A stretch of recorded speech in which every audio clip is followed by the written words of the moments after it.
और अष्टम श्रेणी भाई बोना तुम्हार जोने आजकेर आमादेर सेकेंड सामिटेड 2026 प्रश्नमान एकेर প্রতিটি অধ্যায় ভিত্তিক এক নম্বর সেশন নিয়ে এসেছি। এই সেশনগুলো তোমরা ভালো করে প্র্যাকটিস করো। এখান থেকে তোমাদের শর্ট কোশ্চেন চিন্তা আর থাকবে না। এখান থেকে প্রতিটা যদি তোমরা প্র্যাকটিস করে যাও, এখানে তোমার প্রতিটা প্রশ্ন লিখে আসবে, এটি কিন্তু গ্যারান্টি দেখছো। প্রথম প্রশ্ন এক একটি করে দেখে নাও।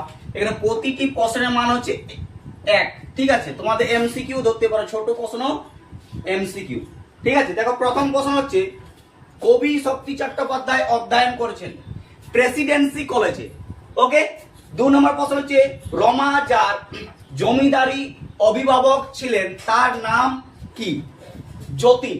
2 নম্বর প্রশ্নটি ভেরি ভেরি ইম্পর্টেন্ট, ভালো করে তোমরা মুখস্থ করতে পারো।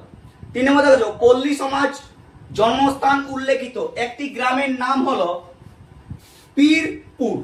এই গ্রামটি নাম ভালো করে মুখস্থ রাখবি, পীরপুর, ঠিক আছে। দেখো 4 নম্বর প্রশ্ন হচ্ছে, রমেশের কাছে এসেছিল কতজন কৃষক? 20 জন কৃষক এসেছিল। ওকে।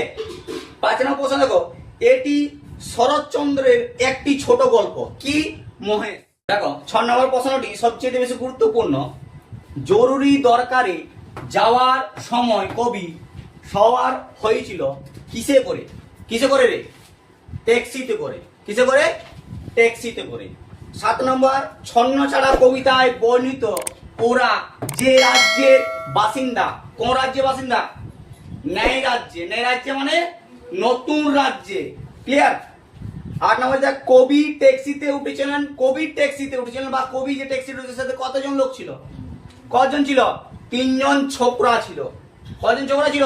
3 জন ছোকরা, ঠিক আছে। মানে 3 জন তাদের কম বয়সী ছিলা ছিল। 9 নম্বর, এক প্রত্যয় তপ্ত শঙ্করধ্বনি, প্রত্যয় শব্দের অর্থ কি? বিশ্বাস। এই প্রশ্নটি ভেরি ভেরি ইম্পর্টেন্ট, এই প্রশ্নটা তত আসতে চলেছে, ঠিক আছে। এই প্রশ্নটি ভেরি ভেরি ইম্পর্টেন্ট।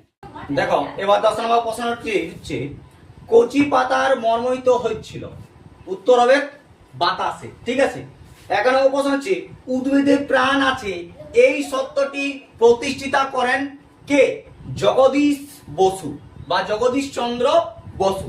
এই প্রশ্নটি তোমাদের ভেরি ভেরি ইম্পর্টেন্ট, পরীক্ষায় এটি আসতে চলেছে, তোমরা এটি রেডি রাখবে। দেখো 12 নম্বর প্রশ্ন হচ্ছে সবথেকে বেশি গুরুত্বপূর্ণ, গাছের জীবন মানুষের জীবন, উত্তর হচ্ছে ছায়াময়, ঠিক আছে, রেডি। 13 নম্বর প্রশ্ন হচ্ছে, জীবিত বস্তুকে ড্যাশ দেখা যায়? গতি দেখা যায়। 14 নম্বর প্রশ্ন হচ্ছে, এই প্রকারের দিনরাত্রি ড্যাশ বীজ ছায়াময় পড়েছে? দেশ দেশান্তরে বীজ ছায়াময় পড়েছে। 15 নম্বর প্রশ্ন হচ্ছে, বুদ্ধদেবের বসু জন্মস্থান কোথায়? কুমিল্লাতে। দেখো এবার 16 নম্বর প্রশ্নটি ভেরি ভেরি ইম্পর্টেন্ট, সার্সিতে কেঁপে ওঠে? দেওয়ালের পঞ্জর। 17 নম্বর প্রশ্ন দেখো, ঝরা পাতা ঝরার কোথায় এমন হয়?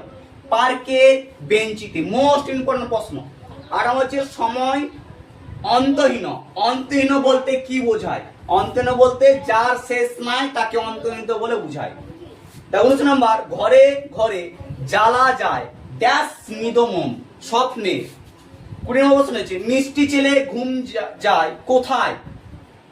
দোলনায়। এই 20টা প্রশ্ন ভালো করে প্র্যাকটিস করো, এর মধ্যে তোমরা অনেক অনেক কমন পেতে চলেছে।